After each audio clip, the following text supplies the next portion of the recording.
తాజా అంశాన్ని చూస్తున్నాం. జానారెడ్డితో సీఎం రేవంత్ రెడ్డి చర్చలు ముగిశాయి. మావోయిస్టులతో చర్చల కోసం శాంతి కమిటీ ఏర్పాటు చేస్తామని సీఎం ప్రకటించారు. ఇక మరింత సమాచారం మా ప్రతినిధి నాగేశ్వరాచారిని అడిగి తెలుసుకుందాం. నగేష్, చెప్పండి, జానారెడ్డితో సీఎం రేవంత్ రెడ్డి జరిపిన చర్చల సారాంశం ఏంటి?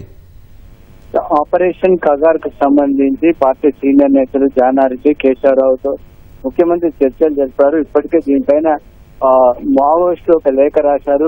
దీని ఆపరేషన్ కగార్ నిలిపివేసి శాంతి చర్చలు జరపాలని మావోయిస్టులు కేంద్ర ప్రభుత్వానికి కోరుతూ లేఖ రాశారు. ఈ నేపథ్యంలో నిన్న శాంతి కమిటీకి సంబంధించిన కొంతమంది ప్రతినిధులు, అదే ప్రజా సంఘాలకు సంబంధించిన నేతలు ముఖ్యమంత్రిని కలిసి ఈ విషయంలో చొరవ తీసుకోవడంతో పాటు రాష్ట్ర స్థాయిలో చొరవ తీసుకోవడంతో పాటు కేంద్ర ప్రభుత్వాన్ని కూడా ఒప్పించే విధంగా ప్రభుత్వం తరఫున కోరాలని కూడా వారు చర్చించడం జరిగింది. వీటన్నిటిపైన కూడా చర్చలు జరిపారు. ఎందుకంటే గతంలో రాష్ట్రంలో మావోయిస్టుల నేతలతో చర్చలు జరిపినప్పుడు హోంమంత్రిగా జానారెడ్డి ఉన్నారు కాబట్టి జానారెడ్డికి ఈ విషయంలో అనుభవం ఉందన్న ఉద్దేశంతో వారందరూ కూడా చర్చలు జరిపారు. అయితే దీనిపైన అసలు ఆపరేషన్ కగార్ పైన మావోయిస్టులతో చర్చలు అనే అంశం పైన ముందు పార్టీ పరమైన ఒక నిర్ణయం వెలువడిన తర్వాత ఒక నిర్ణయం తీసుకోవాలని ఆ సమావేశంలో ఒక అభిప్రాయానికి వచ్చింది. కాబట్టి ముందు జాతీయ స్థాయిలో పార్టీ విధానం ఏంటి, దీనిపైన ఒక అభిప్రాయం తీసుకున్న తర్వాత దానికి అనుగుణంగానే ప్రభుత్వ నిర్ణయాన్ని ప్రకటించాలని ఈ సమావేశంలో నిర్ణయానికి వచ్చారు. ఈ సందర్భంగా ముఖ్యమంత్రి మీడియా ప్రతినిధులతో చిట్చాట్ కూడా చేశారు. ఈ సందర్భంగా రాజకీయ అంశాలు కూడా ఆయన ప్రస్తావించారు. ముఖ్యంగా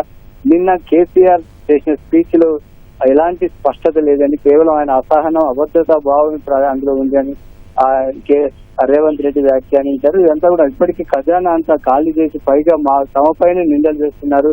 ఈ పార్టీకి సంబంధించిన భవిష్యత్తులో కూడా కేసీఆర్ కానీ పార్టీకి కానీ రాష్ట్రంలో ఉనికి ఉండదు. అందుకు మిగతా వారందరూ కూడా ఆ పార్టీలో ఉన్న వారందరికీ ఒక అభద్రత భావం నెలకొందని కూడా ముఖ్యమంత్రి పేర్కొన్నారు. అదేవిధంగా నిన్నటి బదిలీలకు సంబంధించి కూడా మరి గత 10 ఏళ్లుగా గత ప్రభుత్వంలోనూ కీలకంగా ఉన్న వారికి మళ్లీ కీలక బాధ్యతలు ఎందుకు అప్పగించారనే అంశం పైన కూడా ఆయన మళ్ళీ చెప్పారు. అధికారుల్లో తమ వాళ్ళు ఫలానా పార్టీ వాళ్ళు ఎవరు ఉండరు, అధికారులు అధికారిగానే ఉంటారు. అందులో కొంతమంది పని చేయకుండా ఉంటారు, కొంతమంది సంపాదన పైన దృష్టి ఉంటారు. కాబట్టి వాటన్నిటిని బేరీజ్ చేసుకుని పనిచేసే వారికి వారి గత ప్రభుత్వంలో ఏమున్నా కూడా వారిని మళ్ళీ పని చేసుకోవాల్సిన అవసరం ప్రభుత్వాల పైన బాధ్యత ఉంటుంది. కాబట్టి కొంతమంది గతంలో కీలకంగా ఉన్న వారిని కూడా మళ్ళీ పార్టీ నేతలకు సంబంధించి కూడా ఓపికగా ఉన్న వారికే కాంగ్రెస్ పార్టీలో పదవులు వస్తాయి. కాబట్టి పార్టీలో ఎవరైనా ఇష్టారాజ్యంగా మాట్లాడినట్లయితే వారే నష్టపోతారు తప్ప పార్టీకి ఎలాంటి నష్టం ఉండదు.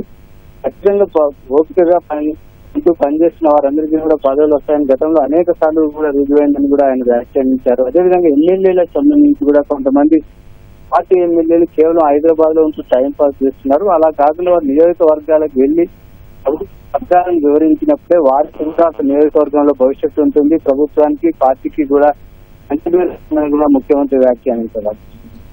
ధన్యవాదాలు నాగేష్ చారి.